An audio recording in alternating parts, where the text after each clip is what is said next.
देश में कानून सबके लिए बराबर है, चाहे वो कितना भी बड़ा से बड़ा आदमी हो या आम से आम आदमी, सबके लिए बराबर है।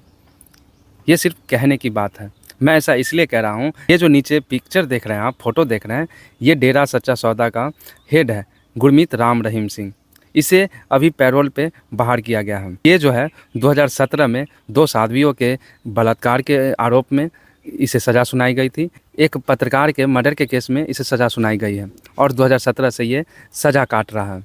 लेकिन इसे बार बार पैरोल पे बाहर किया जाता है और अभी फिर से पैरोल पे बाहर आया है और इसीलिए चर्चा का विषय बना हुआ है। और अभी तक जितने दिन ये अभी तक सज़ा काट रहा है जेल में, उसमें से लगभग 450 दिन ये बाहर ही रहा है, इसलिए चर्चा का विषय बना हुआ है। तो पहले इतना पैरोल किसी कैदी को नहीं मिलता था, लेकिन 2022 में हरियाणा में एक लॉ में बदलाव हुआ जिसका नाम था Haryana good conduct prisoner temporary release 2022 act. इसमें कुछ पैरोल के लिए नियम बदले गए। कोई भी कैदी 1 साल में 10 सप्ताह तक बाहर रह सकता है, फर्लो भी अलग से मिल सकती है। तो ऐसा कानून बनाया गया। सबसे ज़्यादा चर्चा का बात तब हुई जब सरकार ने कानूनी राय लेकर यह माना कि राम रहीम हार्डकोर प्रिजनर नहीं है।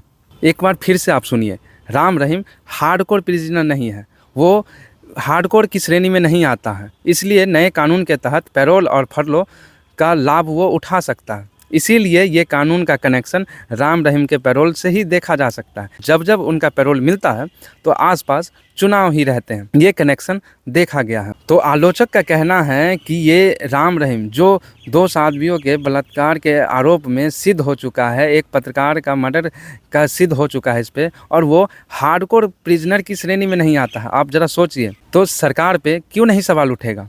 आप कोई आम आदमी अपनी हक के लिए अगर सरकार से सवाल करता है, वो देशद्रोह हो जाता है, वो एंटी नेशनल हो जाता है, उन पे तरह तरह के एक्ट लगा के उनको फंसा दिया जाता है। लेकिन जो ऐसे गलत कामों के लिए उनका आरोप सिद्ध हो चुका है, वो दोषी ठहर चुका है और सज़ा मिल चुकी है, उनको सरकार बोलती है कि ये हार्डकोर प्रिजनर की श्रेणी में नहीं आता है।